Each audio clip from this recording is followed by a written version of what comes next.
जांच एजेंसी अब यह पता लगाने में लगी है कि डॉक्टर उमर नबी धमाके से पहले पार्किंग में 3 घंटे कर क्या रहा था।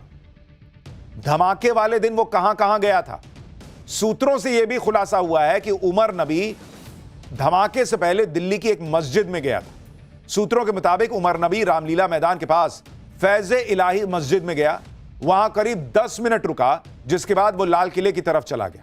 जांच एजेंसीज ये भी जांच कर रही हैं कि कहीं उमर नबी सिग्नल फोन के साथ कहीं अपने हैंडलर के संपर्क में तो नहीं था। सिग्नल ऐप के जरिए फॉरेंसिक टीम ने मौके से जो 40 सैंपल उठाए हैं उसमें सिग्नल फोन ऐप के पार्ट्स होने की भी जांच की जा रही है। सूत्रों के मुताबिक पुलिस एक सीसीटीवी फुटेज खंगाल रही है। उमर के लाल किले पहुंचने तक के पूरे रूट को रिकंस्ट्रक्ट कर रही है ताकि यह पता लगाया जा सके कि क्या कोई और भी था जो पूरे रास्ते में उससे मिला, उसकी कुछ मदद कर रहा था। वो मस्जिद गया क्यों? भाई वहां तुम आतंकी हमला करने वाले उसके पहले नमाज पढ़ने गए थे क्या, या मस्जिद में किसी से मिलने गए थे? उमर नबी दिल्ली की किस मस्जिद में गया था और जांच एजेंसियों को मस्जिद से क्या मिला? हमारे सहयोगी मोहित ओम की एक रिपोर्ट देखिए। फिर एक और बड़ी खबर आ रही है, ब्रेकिंग न्यूज, वो आपको बताता हूं। ये वो मस्जिद है जो फैज इलाही मस्जिद है तुर्कमान गेट की। इसी मस्जिद में बताया जा रहा है करीब 2:30 बजे वो 10 तारीख को पहुंचा था और यहाँ पर रुकने के बाद वो सीधा सुनहरी मस्जिद पार्किंग में पहुंचा है और वहां से वो फिर लाल किले के निकला है। मस्जिद की पार्किंग में वो करीब 3 घंटे रुका था, जो लाल किले परिसर के पास मस्जिद पार्किंग बनी हुई है, लेकिन उससे पहले 2:30 बजे के करीब वो इस मस्जिद में आया था। अब जांच एजेंसी खंगाल रही है कि आखिरकार वो इस मस्जिद में क्यों आया था, क्योंकि जब जांच एजेंसी यहाँ पहुंची है तो यहाँ के मस्जिद का जो ऑफिस है वहां से सारा डाटा लिया गया है, जो सीसीटीवी फुटेज है उसको लिया गया है और पता लगाने की कोशिश कर रही है पुलिस और जांच एजेंसियां कि वो यहाँ किस मकसद से आया था। क्या वहां नमाज अदा करने आया था या किसी और मकसद से यहां पर आया था? फिलहाल लेकिन इस वक्त एक और बड़ी खबर आ रही है। डॉक्टर उमर का साथी डॉक्टर मुजम्मिल जो फरीदाबाद से पकड़ा गया था, उस आरोपी मुजम्मिल के पास से अब तक 14 फोन रिकवर हुए हैं। मुजम्मिल के फोन से मिले सबूत बेहद अहम हो सकते हैं। मुजम्मिल सिग्नल ऐप के जरिए पाकिस्तान के अपने हैंडलर के संपर्क में था। पाकिस्तान में मुजम्मिल किससे बात करता था इसकी अभी छानबीन चल रही है, लेकिन उसके पास से हथियार मिले थे, उसके पास से विस्फोटक मिला था, यह तो सबको पता था। लेकिन अब जैसे जैसे जांच आगे बढ़ रही है 14 फोन उसके पास से मिले हैं। एक और बड़ी खबर, मुजम्मिल की बहन बांग्लादेश से एमबीबीएस करने गई थी, उसे हिरासत में लिया गया है। मुजम्मिल की बहन का नाम डॉक्टर असमत है। डॉक्टर असमत की पिक्चर टाइम्स नाउ नवभारत के पास मौजूद है और अब यह भी सवाल खड़ा हो रहा है कि क्या बांग्लादेश से ये लोग रेडिकलाइज होकर यहां आ रहे हैं कुछ इस तरह का करने के लिए? यह भी एक बड़ा प्रश्न है। दिल्ली ब्लास्ट की जांच में पल पल नए खुलासे हो रहे हैं, ताबड़तोड़ एक्शन हो रहा है, नई नई गिरफ्तारियां रोज हो रही हैं। दिल्ली पुलिस ने 1 दर्जन संदिग्ध लोगों को पकड़ा है। उधर यूपी में सहारनपुर से भी आरोपी आतंकी डॉक्टर अदील के 3 करीबियों से पूछताछ हो रही है। जम्मू कश्मीर में भी ऐसे कई डॉक्टर्स हैं जिनसे आतंकी डॉक्टरों से कनेक्शन को लेकर पूछताछ हो रही है। फरीदाबाद की अल फलाह यूनिवर्सिटी के अंदर और कितने टेरर लिंक हो सकते हैं इसकी भी जांच की जा रही है। जांच का दायरा बढ़ते बढ़ते अब महाराष्ट्र तक पहुंच गया है। महाराष्ट्र एटीएस भी संदिग्धों से पूछताछ कर रही है। यानी दिल्ली से लेकर जम्मू कश्मीर तक ताबड़तोड़ एक्शन चल रहा है। इन एक्शन की एक एक डिटेल आपको आगे बताने वाला हूं, लेकिन डॉक्टरों के इस टेरर मॉड्यूल की जड़ें जम्मू कश्मीर में गहरी घुसी हुई थी। जम्मू कश्मीर पुलिस उन जड़ों को अब खोद खोद के निकाल रही है। इस टेरर मॉड्यूल की जड़ में एक ऐसा व्यक्ति है जो अब जम्मू कश्मीर पुलिस की गिरफ्त में है। यह वो व्यक्ति है जिसके बारे में सूत्र दावा कर रहे हैं कि इसी ने उमर से लेकर मुजम्मिल तक के कई डॉक्टर्स का ब्रेन वॉश किया। यह शख्स साउथ कश्मीर के शोपियां जिले का रहने वाला है और इसका नाम मौलवी इरफान अहमद है। इस इलाके के लोग इमाम इरफान के नाम से इसे जानते हैं। आरोप है कि इसका कनेक्शन आतंकी संगठन जैश-ए मोहम्मद से है। पुलिस ने इसके पास से भी 5 फोन बरामद किए हैं। जांच में पता चला है कि मौलवी इरफान अपने प्रोपेगेंडा को फैलाने के लिए इनक्रिप्टेड एप्लीकेशंस का इस्तेमाल करता था।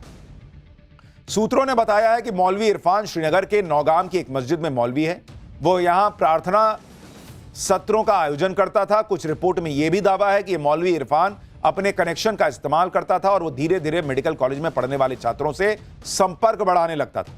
आरोप है कि मौलवी इरफान मेडिकल कॉलेज में एमबीबीएस की पढ़ाई करने वाले स्टाफ और डॉक्टर से बातें करके उनकी मानसिकता समझता था और उस हिसाब से उन्हें कट्टर बनाने की कोशिश में लग जाता था। आरोप के मुताबिक मौलवी इरफान ही व्हाइट कॉलर टेरर नेटवर्क चला रहा था, क्योंकि भाई सबसे बड़ा काम तो है ब्रेन वॉश करना। अब पढ़े लिखे लोग उनको आतंकी बनाने का काम कर रहा था। ये इतना शातिर था कि अब तक पकड़ा नहीं गया था, लेकिन एक गलती ने इसके पूरे टेरर नेटवर्क का भंडाफोड़ कर दिया। दरअसल जम्मू कश्मीर में जैश के समर्थन में जो पोस्टर लगे थे, इस सिलसिले में पुलिस ने 2 ओवरग्राउंड वर्कर्स को पकड़ा था। उनसे पूछताछ में मौलवी इरफान और पूरे व्हाइट कॉलर टेरर नेटवर्क का खुलासा हुआ। जिस पोस्टर की वजह से पूरा कांड खुल गया, वो आतंकी संगठन जैश का पोस्टर था। इस पोस्टर में श्रीनगर के नौशेरा इलाके के लोगों को धमकी दी गई थी कि वो भारतीय एजेंसीज का साथ न दें, नहीं तो उनके खिलाफ भी एक्शन होगा। जम्मू कश्मीर से दिल्ली एनसीआर तक फैले इस व्हाइट कॉलर टेरर नेटवर्क के खिलाफ जांच एजेंसियों ने एक तरह की जंग छेड़ दी है। आप देखिए, जम्मू कश्मीर में तगड़ा सर्च ऑपरेशन चल रहा है भाई। कुलगाम की आप तस्वीरें देखिए, अकेले कुलगाम में 200 जगह पे छापेमारी हुई है, 500 संदिग्धों से पूछताछ हुई है। दिल्ली ब्लास्ट की जांच बहुत तेजी से आगे बढ़ रही है, लेकिन अभी चुनौतियां खत्म नहीं हुई हैं और खतरा भी पूरी तरह से टला नहीं है। दिल्ली को दहलाने की जो साजिश की गई थी, उसका खुलासा तो जांच एजेंसियों ने कर दिया। हम आपको लगातार बता रहे हैं कि ये छोटी मोटी साजिश नहीं थी, बड़ी प्लानिंग थी इनकी। भारत को ऐसा जख्म देने की प्लानिंग जो अगर सुरक्षा एजेंसीज ने न रोका होता, भाई साहब, देश में ऐसा आतंकी हमला न हुआ होता जो ये लोग प्लान किए बैठे थे। उसके बारे में अभी डिटेल आगे बताऊंगा, लेकिन अभी भी चुनौतियां जो बची हैं, पहले उनके बारे में सुनिए। दिल्ली ब्लास्ट में 2 गाड़ियां इस्तेमाल हुई थी कहा जा रहा है। एक कार i20 में तो विस्फोट हुआ, दूसरी लाल रंग की कार इको स्पोर्ट है। लाल रंग की इको स्पोर्ट का क्या राज है? 300 किलो अमोनियम नाइट्रेट की भी तलाश पूरी शिद्दत से की जा रही है, क्योंकि कहा जा रहा है कि पूरा अमोनियम नाइट्रेट का जो जखीरा था वो नहीं मिला है। 300 किलो अभी पकड़ा जाना बाकी है। लाल रंग की कार इको स्पोर्ट, जिसका दिल्ली ब्लास्ट से कनेक्शन सामने आने की बातें हैं, वो कहा जा रहा है कि पुलिस ने बरामद कर ली है। ये वो लाल कार है। लाल रंग की इको स्पोर्ट कार धमाके वाली कार के साथ ही दिल्ली आई थी कहा जा रहा है। फरीदाबाद में एक्शन के बाद उमर और उसके साथी 2 गाड़ियों से दिल्ली आए थे। एक कार थी i20 जिसको उमर खुद चला रहा था, दूसरी कार थी लाल रंग की इको स्पोर्ट जिसकी तलाश की जा रही थी। यह लाल रंग की इको स्पोर्ट कार इस केस में बहुत महत्वपूर्ण है। खास बात यह है कि यह कार भी उमर के नाम पर ही रजिस्टर्ड है। कार का रजिस्ट्रेशन नंबर DL10CK0458 है। कार का मालिक उमर उन नबी है। कार का फास्टैग भी उमर के नाम पर ही है। अब यह कार पुलिस ने बरामद कर ली है, जिसके बाद दिल्ली ब्लास्ट से जुड़े कई और राज खुल सकते हैं। लेकिन एक बड़ा सवाल यह है कि 300 किलो RDX की तलाश कब पूरी होगी? जिस रेड इकोस्पोर्ट की तलाश पुलिस को थी वो हरियाणा से मिली। लाल इकोस्पोर्ट कार फरीदाबाद से मिली है, जहां के खंडावली गांव में यह कार खड़ी मिली। जिस फार्म हाउस में यह कार मिली वो उमर के दोस्त का बताया जा रहा है। पुलिस ने कार को अपने कंट्रोल में ले लिया है। यह वही लाल इकोस्पोर्ट कार है जिसकी पुलिस को तलाश थी। कार उमर के दोस्त के फार्म हाउस से मिली और क्या क्या जानकारी मिली उस पर पहले ग्राउंड रिपोर्ट देखिए। खंडावली गांव की तस्वीरें आप देख रहे हैं। ये गांव इसलिए चर्चा में आ गया कि लाल रंग की इको स्पोर्ट्स गाड़ी की जो छानबीन की जा रही थी, वो लाल रंग की इको स्पोर्ट्स गाड़ी यहीं मिली है।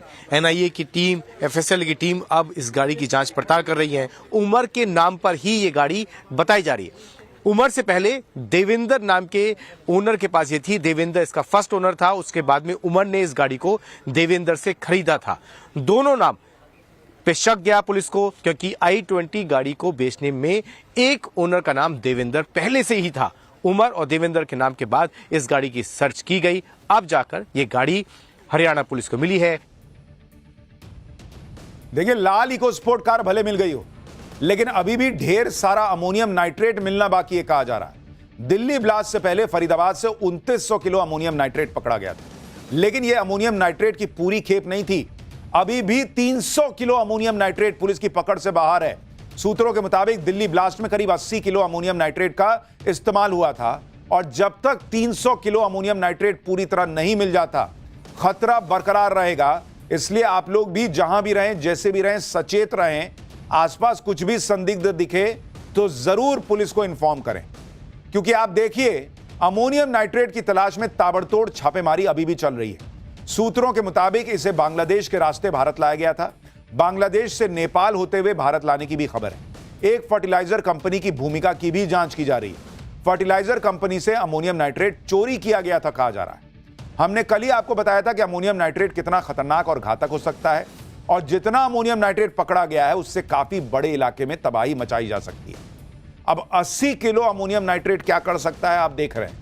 अभी 300 किलो पकड़ा जाना बाकी है और इसीलिए इसका पकड़ा जाना बहुत जरूरी है।